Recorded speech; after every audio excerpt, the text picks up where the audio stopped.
as has been the case for the last few days.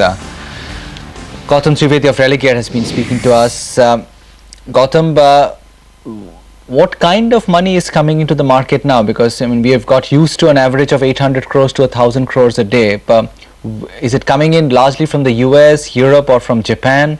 What kind of funds are putting in the money? If you can just break it down for us a bit. Well, I don't have that level of granularity, but I think ETF money has obviously been a big, like I said, vanguard, and that's mostly US money. But of course, we've seen a lot of Asian accounts starting to reallocate funds to India. I was in Asia last month, where we met about 25 to 30 FI investors who were extremely positive on the market. I don't think we met a single investor who was negative on the market, on the Indian market, that is. A lot of them were actually surprised with the move India had last year in spite of all of the issues that the country had faced. But I think the fact is, in spite of a rupee, which as we all know is down as much as 25% over the past 12 to 18 months, the level of interest from Asian investors was extremely strong. A lot of the long onlys that we met said come January, i.e. this month, they will be allocating more to India. So I think that's remains positive. But the other caveat I want to add in there is the other piece of feedback we got from our investor meetings last month was that the big money has still not been coming to Asia, and the catalyst for that actually is not India, it's going to be China. So when China turns, which it seems to be starting to now, we believe that there will be incrementally more money coming to Asia, which will not cannibalize India, actually will be incrementally positive for India as well. The most recent EPFR data, though, Gautam, shows that global retail has actually begun to invest in the market for the first time in the last 6-7 years. There are some inflows coming in.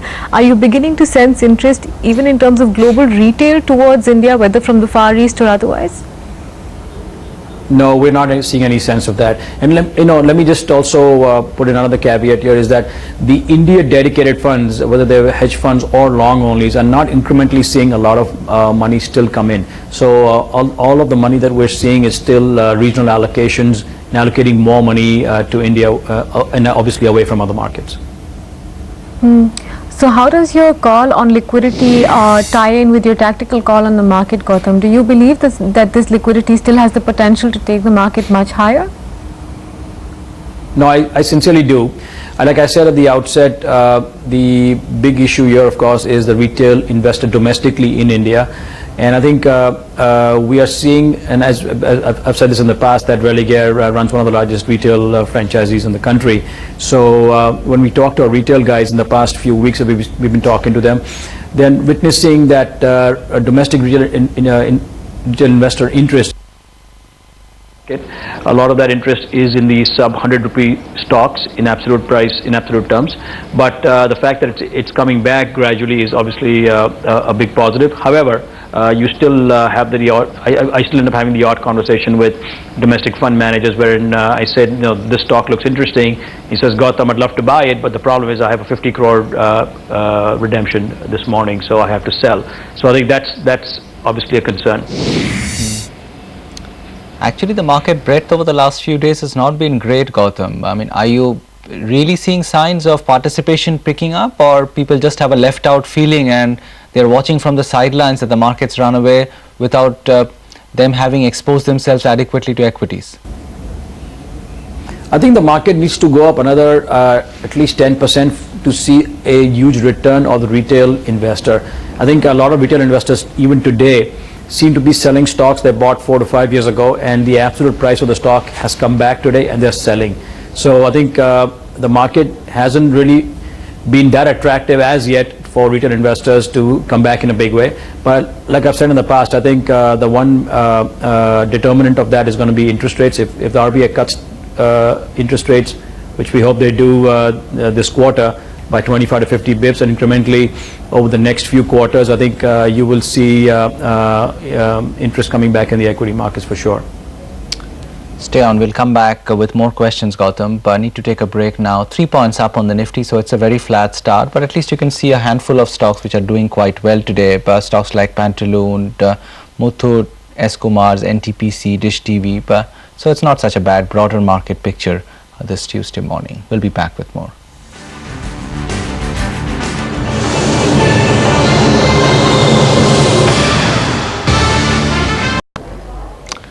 That's small caps and how they're doing today.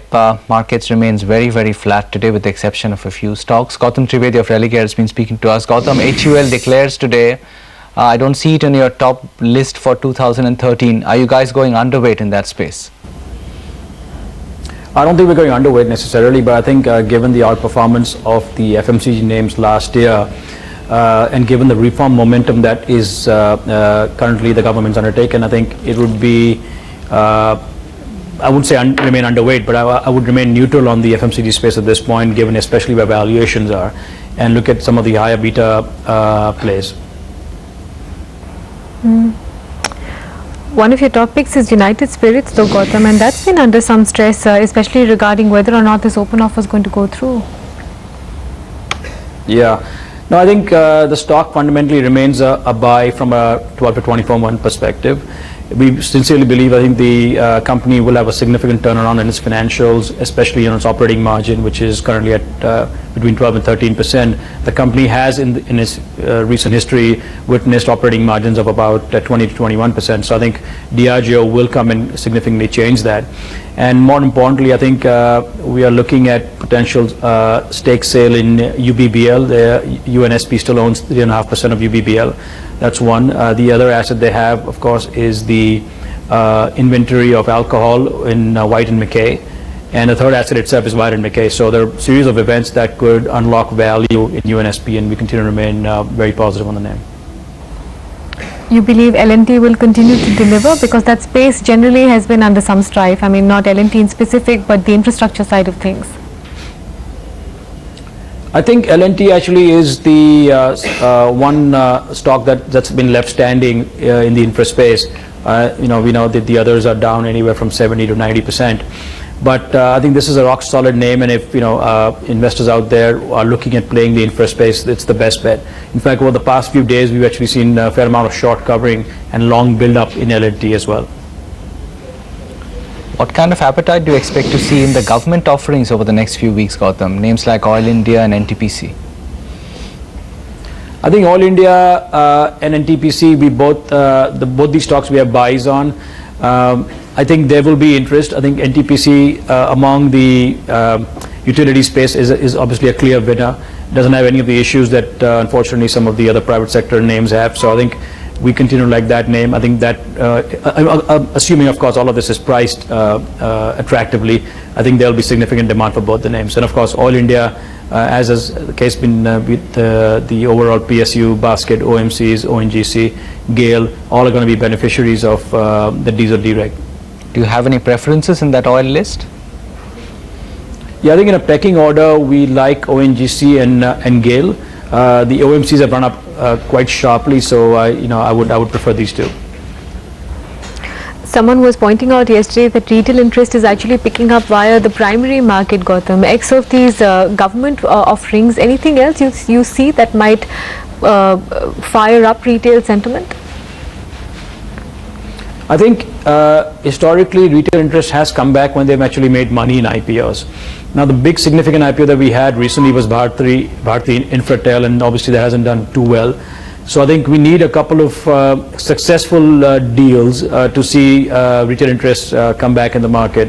So I think, yes, that does need to happen. And the fact is, between now and 30th of June, you've got a bunch of OFSs or IPPs that will happen. Not to mention, of course, between now and the end of this quarter, you will see a large amount of divestment. So I think there are opportunities to make money, and assuming all of these deals do get priced properly. The other point of concern seems to be that 20,000 is not necessarily the best level to be getting into the market. You've got a year-end target of 22.5. What kind of downside risk would you say is present to the market this year? Well, I think there are of course a couple of risks. I mean, everything looks rosy at this point. Mr. Chidambaram's done a fantastic job of delivering on reforms and, more importantly, improving the sentiment. He's going to be on the road later this week, meeting investors abroad. So I think that will obviously bring in a lot of positive cheer. Not to mention that next month there are about 6 to 7 India-dedicated conferences in India by various firms. So I think that momentum will continue into the new year. In terms of the downside, I think we have significant risks such as, of course, the fiscal deficit not being contained given that we are in a pre-election year. Second, of course, is the currency and the current account deficit which continues to balloon. Hopefully, the increase in the import duty on gold will address some of that problem. But I think I don't see a downside of more than maybe 5 to 10% looking ahead today. I mean, things could change, of course, if something goes wrong. But otherwise, looking ahead today, I don't see a significant downside to the market. Pantaloon is up 10% now. Apparently, there could be a technical trigger to it as well, given that FIs can now buy more Pantaloon stock. The FI limit had been exhausted, but now it's come back below the threshold limit, and today FIs have been allowed by the Reserve Bank to buy more of Pantaloon stock. That could be a reason why such large volumes are happening aside of the IKEA trigger we spoke about. But markets remain very quiet still. Gautam, what do you expect to see between here and the budget in terms of any further policy impetus that one can get from New Delhi? I think I don't think there's that much more that the street is expecting. I think from the Ministry of Finance, or for that matter from the government. I think a lot has been already announced and is being delivered. Maybe some idea or a roadmap on GST I think would be significantly helpful. I'll be mighty surprised if that does come through in this budget. That's too big an issue to sort of resolve a year before elections, and probably the next government will address it. But I think continuity between now and the budget in terms of reforms and I guess positive speak from the government will be very, very useful. Do you expect any of this global liquidity to hold their call given global developments, especially from the US, Gautam, because Feb and March are important months for them? I don't think so. I mean, that's not the impression I'm getting so far. I think there is clearly an appetite for Indian stocks right now. We are getting a lot of inbound queries on what stocks to buy. I mean, cement is one sector that we are seeing a lot of buying interest. Media is another space in particular where a lot of the FIs and also some domestics have actually missed out on. Media stocks on an average have rallied 100% in the last 12 months. So we're seeing a lot of interest there. And I think even in general in the auto space, given how some of these stocks have done in the past 12 months, we're seeing renewed interest coming back. Real estate is the other sector which has been an underperformer. So I think if you look at how in the past 3 weeks some of the stocks have done, IT has taken everybody by surprise, and you've seen a lot of people underweight Infosys, so we're seeing a lot of buying coming in there. We're also seeing a lot of buying interest coming into the oil and gas space and of course real estate. So I think 3 of the large underperformers of last year, we're seeing significant buying interest coming in. What about the other one in that list, Reliance Industries, Gautam? Do you think 2013 could be a turnaround here, or you're still skeptical? Well, my analyst is not as positive as I am, but the fact is I think the government clearly, especially in today's press, seems to be indicating that they are willing to work out a compromise and come to terms and sit down across the table and work it out with Reliance. And if that were to happen, that would be a huge positive for the stock, because in spite of the fact that the refining margins are doing well, petchem margins are doing well, I think the single biggest block in the minds of the investor, unfortunately, is production at KG-D6. I think if there's a resolve on that, I think the stock could definitely go up another 20 to 30% from these levels. Gautam, thanks very much for your time today. That's Religare with its thoughts on 2013. Here out some trading ideas. We'll come back and talk about some stocks in the news today. Another breakdown is